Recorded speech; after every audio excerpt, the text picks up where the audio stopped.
ఇప్పుడు మనం 2024 సంవత్సరం రాబోయే అసెంబ్లీ ఎన్నికల్లో ఆంధ్రప్రదేశ్ రాష్ట్రంలో నర్సీపట్నం వైసీపీ పార్టీ నుంచి పెట్ల ఉమాశంకర్ గణేష్ గారి జ్యోతిష్య బలం ఎలా ఉందో, అలాగే కూటమి పార్టీ తరపు నుంచి చింతకాయల అయ్యన్న పాత్రుడి గారి జ్యోతిష్య బలం ఎలా ఉందో, మరి అభిమానుల కోరిక మూలంగా తెలుగుదేశం కూటమి పార్టీ అభిమానుల కోరిక మూలంగా, వైసీపీ పార్టీ అభిమానుల కోరిక మూలంగా ఎవరి గెలుపుందో ఎవరి ఓటు ఉందో మన జానకిరామ్ని అడిగి చూద్దామండి. జానకిరామ్,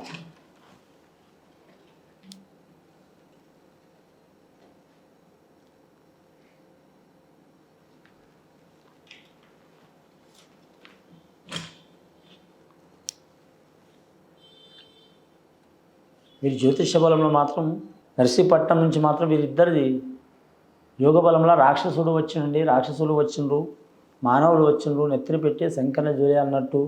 ముఖ్యంగా కూటమి పార్టీ తరపు నుంచి చింతకాయల అయ్యన్న పాత్రుడు గారి జ్యోతిష బలం, అలాగే పెట్ల వైసీపీ పార్టీ తరపు నుంచి పెట్ల ఉమాశంకర్ గణేష్ గారి జ్యోతిష బలం చూడాలంటే సరి సమానం ఉంటుందండి.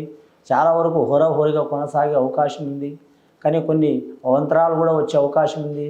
వారిద్దరు ఎలక్షన్లా కొన్ని చికాకులు కూడా వచ్చే అవకాశం ఉన్నాయి. కానీ చివరి నిమిషంలో మాత్రం ఈ జాతకం మాత్రం కొద్ది వందల ఓట్ల తేడాతో మాత్రం పెట్ల ఉమాశంకర్ గణేష్ గారు వారి పేరు నుంచి చింతకాయల అయ్యన్న పాత్రుడు గెలిచే అవకాశం ఉన్నదండి. వైసీపీ పార్టీ అధినేత పెట్ల ఉమాశంకర్ గణేష్ గారు ఓటమి పాలయ్యే అవకాశం ఉందండి. కూటమి పార్టీ తరపు నుంచి మాత్రం చింతకాయల అయ్యన్న పాత్రుడు గెలిచే అవకాశం ఉందండి.